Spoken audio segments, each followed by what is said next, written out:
अंधेरी रात का शिकारी गांव का नाम था कालीपुर।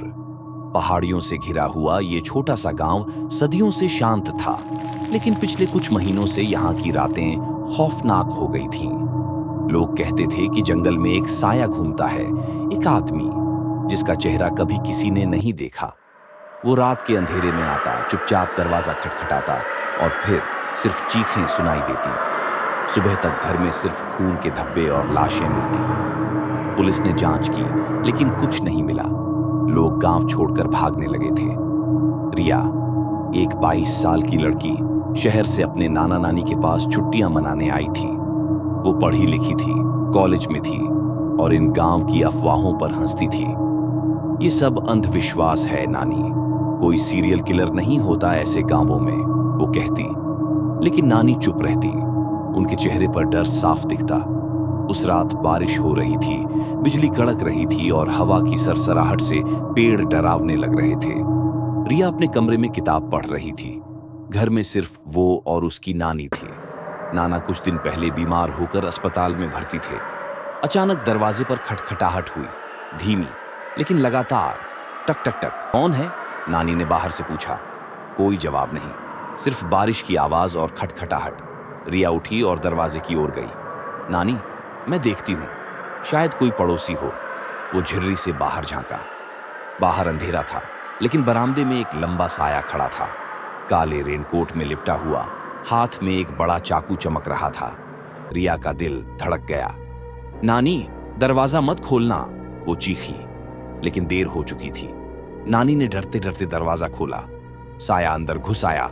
उसका चेहरा मास्क से ढका था, एक पुराना फटा हुआ मास्क जिस पर खून के धब्बे थे, आंखें लाल जैसे जानवर की। नानी चीखी, लेकिन उसने एक झटके में चाकू उनकी गर्दन में घोंप दिया। खून की फुहार उड़ गई। रिया भागी, सीढ़ियां चढ़कर ऊपर के कमरे में छिप गई। उसने दरवाजा बंद किया और अलमारी के पीछे दुबक गई। उसका फोन नहीं था, सिग्नल नहीं आता था इस गांव में। नीचे से आवाजें आ रही थीं। वो साया घर में घूम रहा था, फर्नीचर तोड़ रहा था जैसे तलाश कर रहा हो। रिया की सांसें रुक रही थीं, वो प्रार्थना कर रही थी। अचानक सीढ़ियों पर कदमों की आवाज, भारी, धीमी। वो ऊपर आ रहा था। दरवाजे पर फिर खटखटाहट, टक टक टक। खोलो, मैं जानता हूं तुम अंदर हो। उसकी आवाज भारी थी, जैसे कब्र से निकली हो। रिया ने मुंह पर हाथ रखा। वो रो नहीं रही थी, लेकिन आंसू बह रहे थे। वो सोच रही थी, ये कौन है, क्यों कर रहा है ऐसा? साया दरवाजा तोड़ने लगा। लकड़ी चटकने की आवाज। रिया ने अलमारी से एक पुराना लोहे का रॉड निकाला, नाना का पुराना औजार। दरवाजा टूट गया। साया अंदर घुसा। कमरे में अंधेरा था, सिर्फ बिजली की चमक से उसका साया दीवार पर नाच रहा था। वो धीरे धीरे आगे बढ़ा। मैंने तुम्हारी नानी को मार दिया, अब तुम्हारी बारी। रिया ने अचानक रॉड से वार किया। साया पीछे हटा, लेकिन चाकू से उसकी बांह पर चीरा लगा। खून बहने लगा। रिया भागी, खिड़की से छलांग लगाकर बाहर। बारिश में वो जंगल की ओर दौड़ी। पीछे से वो आ रहा था। उसकी हंसी गूंज रही थी, एक पागलपन भरी हंसी। जंगल घना था, पेड़ों की टहनियां चेहरे पर मार रही थीं। रिया की सांस फूल रही थी। वो गिरती पड़ती भाग रही थी। अचानक उसे एक पुरानी झोपड़ी दिखी। गांव के लोग कहते थे, ये जगह श्रापित है। यहां कभी एक परिवार रहता था, जिसे किसी ने जला दिया था। रिया अंदर घुसी। अंधेरा, धूल और बदबू। वो कोने में छिप गई। बाहर बारिश रुक गई थी, सिर्फ चुप्पी। फिर कदमों की आवाज। वो झोपड़ी के बाहर था। दरवाजा खुला। वो अंदर आया। उसने माचिस जलाई। चेहरे पर रोशनी पड़ी। मास्क के नीचे रिया की चीख निकल गई। वो उसका चेहरा था, लेकिन जला हुआ, विकृत, आंखें खाली। तुम कौन हो? रिया ने कांपते हुए पूछा। साया हंसा। मैं वही हूं जो इस गांव ने बनाया।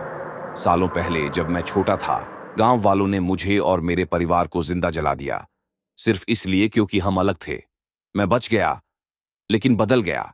अब मैं लौट आया हूं। एक एक करके सबको मारूंगा। रिया समझ गई, ये वही बच्चा था जिसकी कहानी गांव में अफवाह थी, लेकिन कोई विश्वास नहीं करता था। वो बदला ले रहा था। साया आगे बढ़ा, चाकू उठा। रिया ने फिर रॉड से वार किया, लेकिन इस बार वो तैयार था। उसने रॉड छीन लिया और रिया को दीवार से टकरा दिया। दर्द से वो चीखी। वो उसके ऊपर झुका। अब खत्म। लेकिन तभी बाहर से आवाजें आईं, टॉर्च की रोशनी। गांव वाले आए थे। किसी पड़ोसी ने चीखें सुनी थी। वो साया रुक गया। उसने रिया को छोड़ दिया और खिड़की से भाग गया। जंगल में गायब हो गया। रिया बच गई, लेकिन गांव नहीं। अगली रातें और खौफनाक हुई। पुलिस आई, लेकिन वो कभी नहीं पकड़ा गया। लोग कहते हैं वो अभी भी घूमता है। रात में दरवाजा खटखटाता है, टक टक टक। और अगर तुम अकेले हो और बारिश की रात हो तो सावधान, क्योंकि वो आ सकता है। बदला अभी पूरा नहीं हुआ।